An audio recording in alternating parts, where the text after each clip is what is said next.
Hi friends, দেখতে পাচ্ছ এখানে বিম কাটা হচ্ছে।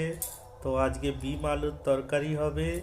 তো দেখতে পাচ্ছ বিমগুলো আমরা ছোট ছোট কুচি করে রেখেছি। এখন আলু কাটা হচ্ছে। দেখতে পাচ্ছ এই যে আমাদের আলু কাটা হচ্ছে, এই যে বিম কাটা হয়েছে। তো বিম আলুর তরকারি। এক পাশে গ্যাসে ভাত হচ্ছে।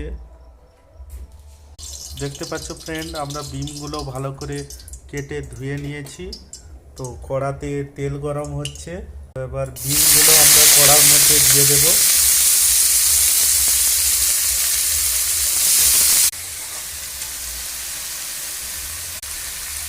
এবারে লবণ দেওয়া হচ্ছে।